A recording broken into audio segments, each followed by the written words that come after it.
এই দেশে কোনো পেট্রিয়টিক লোক নাই 18 কোটি 16 কোটি লোকের মধ্যে। কোনো শিক্ষিত লোক নাই যারা এই কাজগুলি করতে পারতো, যে আপনাকে আলী রিয়াজকে আনতে হবে, আপনাকে মজুমদারকে লাগাইতে হবে। আপনি সেখানে চলে গেছেন, যেই ইউনুস আসছে আপনারা সবাই চলে আসছেন। বাংলাদেশকে কি সার্ভ করবেন? সাকিব ভাই can serve, Mohsin can serve, Kalimullah can serve, because we are here. আমরা জানি যে গ্রাউন্ড লেভেলে কি সিচুয়েশন আছে। আর গত অগস্ট থেকে নিয়ে এই 10 মাসে কিন্তু বিএনপির যে চরিত্র জনগণের সামনে এসেছে সেটা কিন্তু খুব একটা ভালো না। তো আমার কথা হচ্ছে যে এইখানে অনেক সমস্যা আছে, এই সমস্যাগুলি ইউনূস সাহেবের পক্ষে সম্ভব না। দেখেন, I'll tell you why সম্ভব না।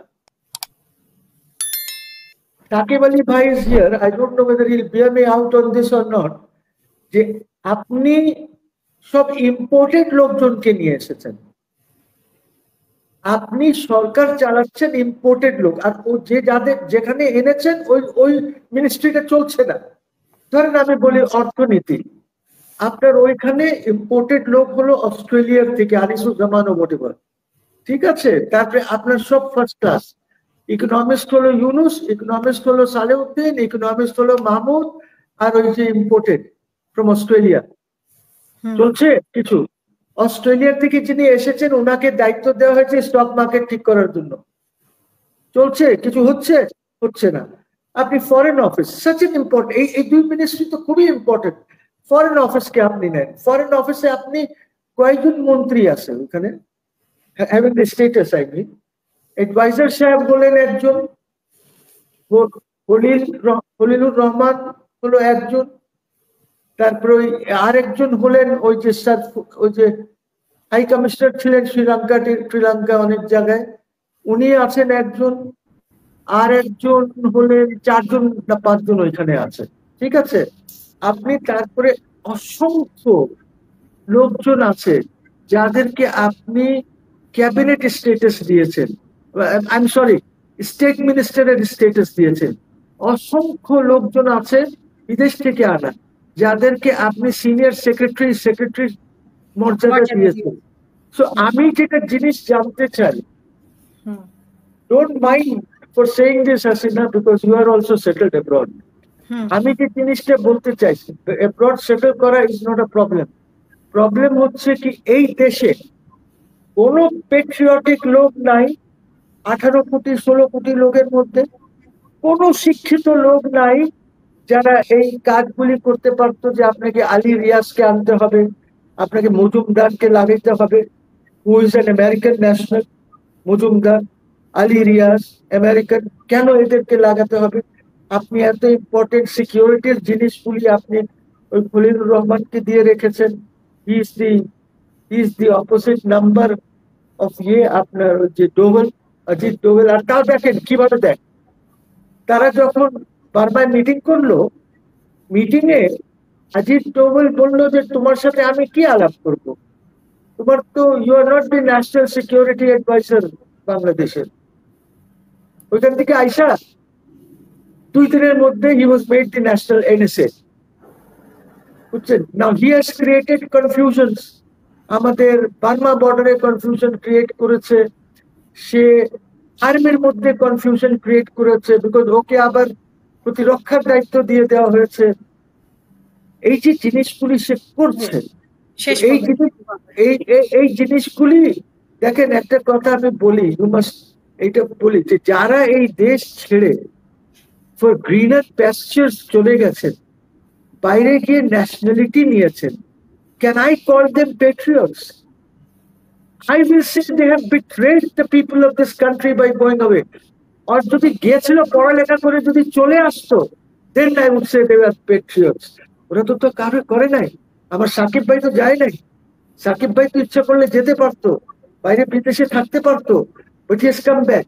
দেখেন, আইন ও যে কৃষক আপনাকে ঘাম আর রক্ত এক করে খাইয়েছে, যে লোক আপনার জন্য কাপড় করেছে, লুঙ্গি টুঙ্গি হ্যান ত্যান, যে লোক আপনার এই যে কি বলে ওইটাকে, মুদির দোকানে আপনার বাপকে যে ক্রেডিটে দিয়েছে যে মাইনা শেষ হলে, মাস শেষ হলে আমি টাকা দেবো মাইনা পেলে, হ্যাঁ, এরা কি করেছে আপনার জন্য? আর আপনি সেখানে চলে গেছেন, যেই ইউনুস আসছে আপনারা সবাই চলে আসছেন। বাংলাদেশকে কি সার্ভ করবেন? সাকিব ভাই cancer, Mohsin cancer, Kalimullah cancer, because we are here. আমরা জানি যে গ্রাউন্ড লেভেলে কি সিচুয়েশন আছে। না, আমি কি সনদ আপনি চাচ্ছেন?